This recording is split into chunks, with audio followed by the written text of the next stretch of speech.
is happening, Cheesecake Nation? And it is your old pals, Super Chudge Funk and the Dave, blasting at you with another DFC movie review. This week, it is on X-Men Apocalypse. Now, this is the third movie in the franchise, for the most part, for the I don't want to, what do we call these, prequels? I think it's the rebooting, yeah. Sort of the rebootiverse. And it's been getting like mixed reviews from what I've seen. It's been getting everything from 5 out of 10 to 7 to 8 out of 10. It's been all over the place. So, what is DFC's 2 cents on the movie? Dave? Alright, first and foremost, I gotta take a point right off the bat. Cyclops does not have heat vision.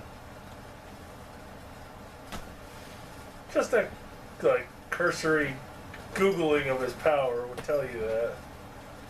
It's pure concussive blast. Shouldn't set shit on fire. I don't know why they keep doing it like that. But at the same time, there's a lot of really cool stuff for fans. We get to finally see a fight in an astral zone, in the mind, and all kinds of weird stuff. The little stuff at the end with the costume reveals we'll get into when we get into spoilers and stuff. That was really cool to see, costumes. Yeah.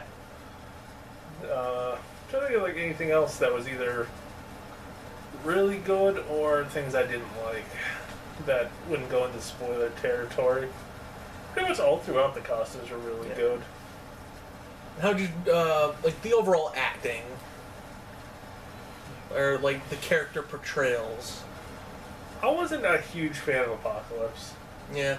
He never really came off as, what I view Apocalypse. Yeah. He did some pretty cool things. You could tell he was powerful, but he didn't really... I don't know, he didn't really showcase the power that the Apocalypse that we know should be able to do. Well, alright, I feel like we gotta go into spoilers if we're gonna talk about that, so we'll put a little pin in it right now. I do have one other thing. Some of the effects were not as good as they should be. Yeah. I noticed two really big ones towards the final, and when we get to spoilers, I'll talk about it. But I don't know, it just didn't look as good as a lot of its contemporary movies. Yeah. But story-wise, everything, I think a lot of people that have an issue with this movie, it's because there's not a lot of Wolverine in it.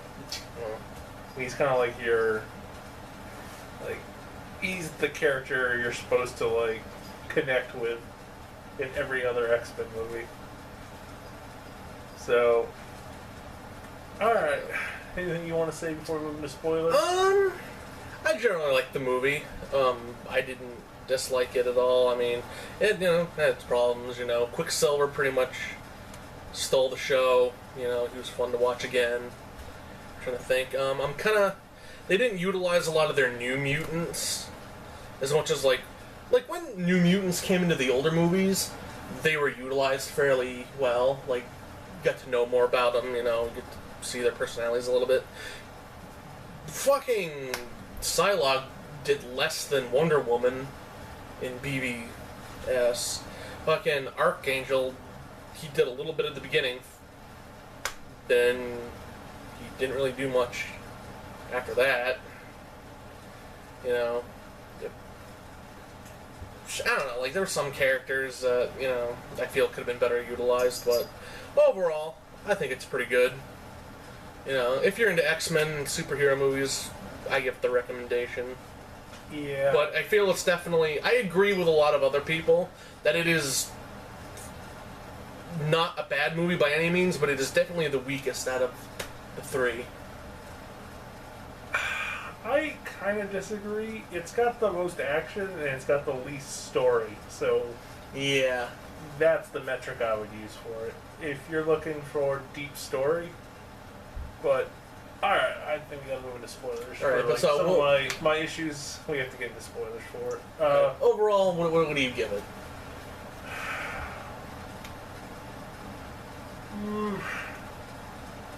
It's a recommend, but it's yeah,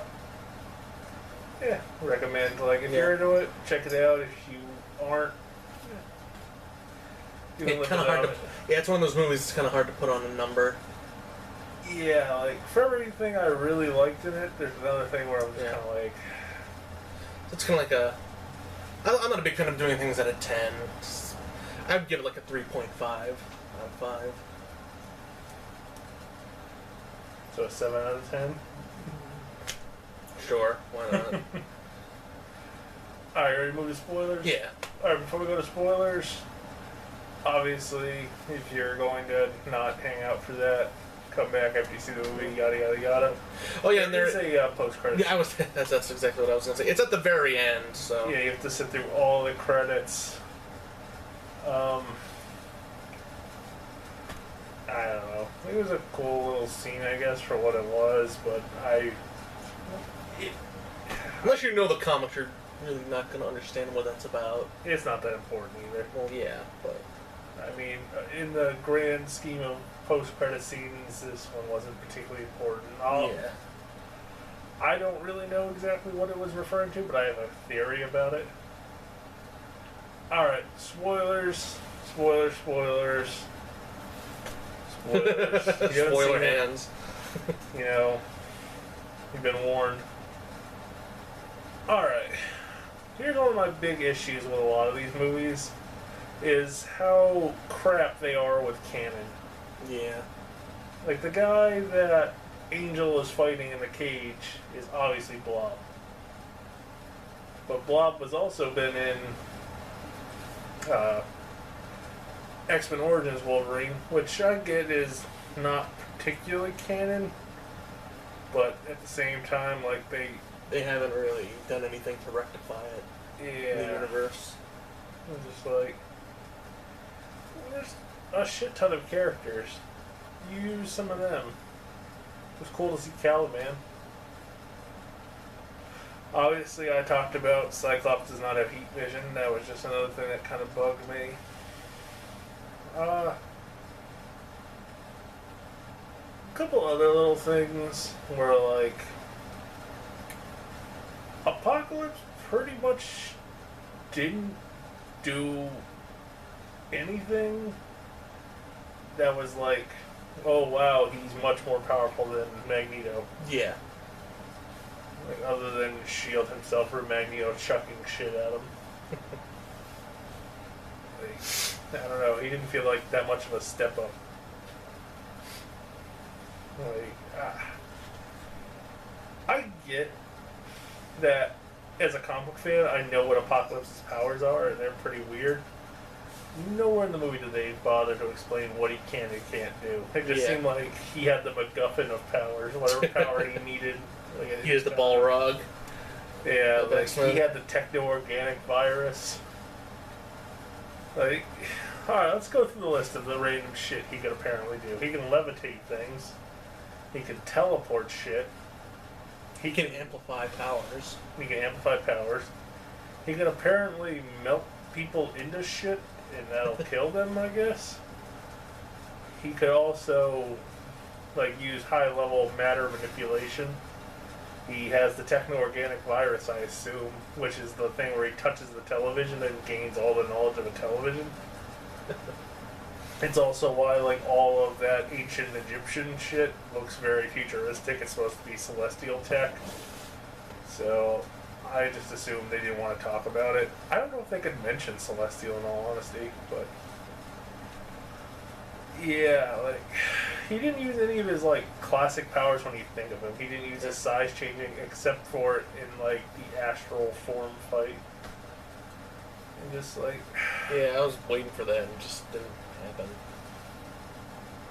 He was very underplayed for how important of a villain he is. yeah, he effectively did nothing but destroy a wall. Yeah. Like... He was made to look very impressive, but at the end of the day, he didn't really do all that much. And he got beat by the power of teamwork, friendship, effectively.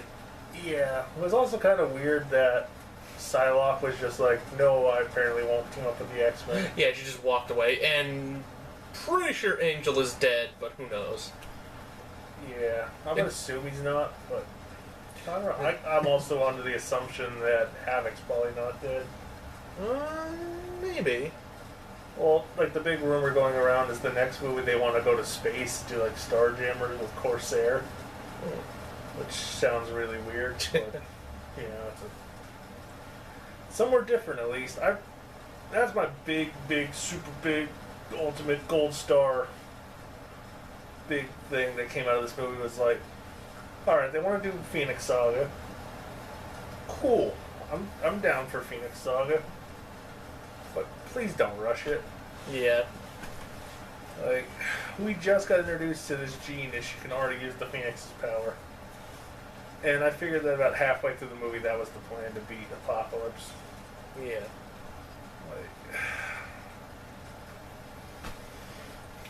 I also find it really weird. Like, I get Jennifer Lawrence as a huge actress, but seeing Mystique as, like, the hero of all mutants, and, like... It just didn't feel right. Yeah. And then she goes on to train them. Yeah. At the end, like, she becomes, like, she's an official member of the X-Men. It's like, why? Mystique's not that important of a character. Even if she was, that's not her alliance. Yeah, it's kind of like, what is Scott's role if she's the team leader? Yeah, it would be like if people only looked at these three movies and then they went back and looked at the older X-Men movies, they would be fucking confused.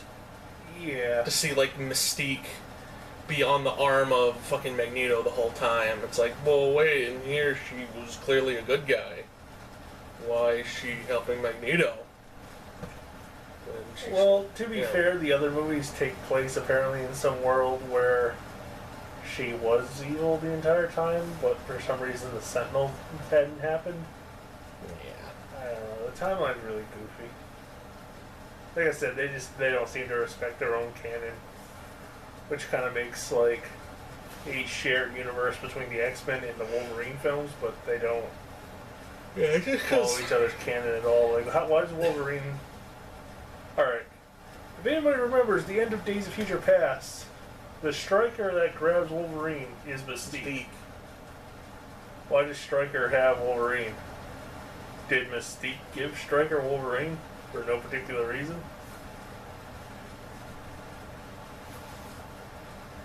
Also, how did Scott, Jean, and Nightcrawler escape the helicopter? They were inside of a power dampener. Shut off somehow, but like. Yeah, but like the four guys knocked out, and like the next scene you see is the four of them are like in a new cell. How did Scott, Jean, and Nightcrawler get out of there? Yeah. Then we got to see Weapon X Wolverine, which was really cool. Yeah.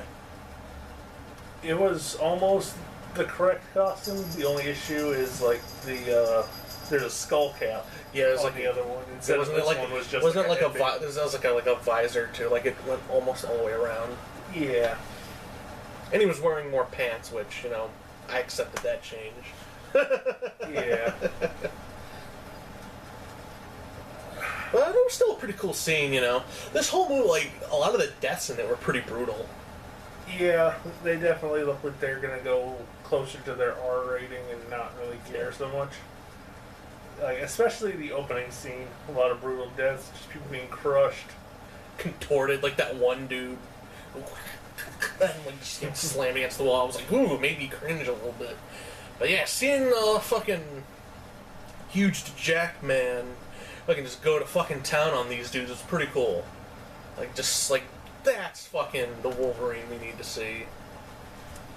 Yeah, well, I'm interested to see what they're going to do with Wolverine 3. I haven't been a fan of the other two movies, Wolverine Origins or The Wolverine. Granted that not many people are, but, to each his own. The Wolverine has its fans. And I wasn't a fan of it, so... I don't know. I'm trying to think if there's anything else really to talk about. I kind of talked about some other stuff earlier, but I think you guys are kind of getting my drift. I don't want to like shit on the movie. Like I said, I can recommend it, but there's definitely some hang-ups. Like for every really cool thing, like the reveal at the end where they all have their actual X-Men costumes, that was cool. Yeah. I wish they were a little bit more blue and yellow, especially Jeans, and that she's just wearing like a black one. Yeah. Like if you were to give her that costume, at least give her like the big full yellow chest section thing, like the old classic costume. I also kind of wanted Scott to be wearing the head condom, like the thing that goes over, up and over the hair. But I can live with that costume. Like it's kind of a take on a couple different costumes, but definitely looks pretty cool. Another issue I had is why won't Quicksilver tell Magneto he's his son? They didn't really give like a reason. Like He just didn't feel like it, and that was again. That kind really of wasn't much of a the reason. guy was going to murder the entire world, Yeah. and you thought like, oh, maybe that might stop him. Yeah, like it just like you could tell the direction they were going to go in, but then all of a sudden they were like, "Yeah, I'm fine for my family too." Also, since when can a wooden arrow shoot through a person and then another person? Like I saw it hit the daughter, and I was like, oh shit. But then they were like, oh, the wife is also dead. How long was that fucking arrow? Like it was Yeah, it unnecessarily was like long. just like a shitty little bow. It's like, and like somehow shot through her and killed the mom. And I just like. Also, how did they sneak up on Magneto? Kidnap the daughter? Like, what was he doing? Loudly yelling at himself? I don't even know what to say to it. It's just like, it's so weird. Like they all thought she was in her bed, and she wasn't. What the fuck was she just playing outside with the deer some more? Yeah. I was surprised that like Magneto killed them, but it wasn't more gruesome, especially with how gruesome the other ones were. Oh yeah. It was almost like a take on the quarter scene, and there are a lot of like little callbacks to other movies, like the facilities that looks a lot like the facility from X2. Yeah. Obviously, Magneto killing them with the locket's supposed to look like the quarter from First Class. But yeah, anything you want to add? Cause I think I pretty much covered what I wanted to cover. Yeah, it's again, I don't have much else to say. I just, it's again not a terrible movie. You know, could have done a few things better, but overall it was a fairly enjoyable. Yeah, I mean, I can't say to avoid it, but at the same time, I can't highly recommend it. You can wait till it comes out on. And if you really want to see something, be my guest. See it this Memorial Day weekend. But I suppose by the time this comes out, Memorial Day weekend will be over. But alright, guys. I am Dave. I'm Supercharged Funk, and I believe the next movie that we are going to be coming out, my boys TMNT, Out of the Shadows, June 3rd.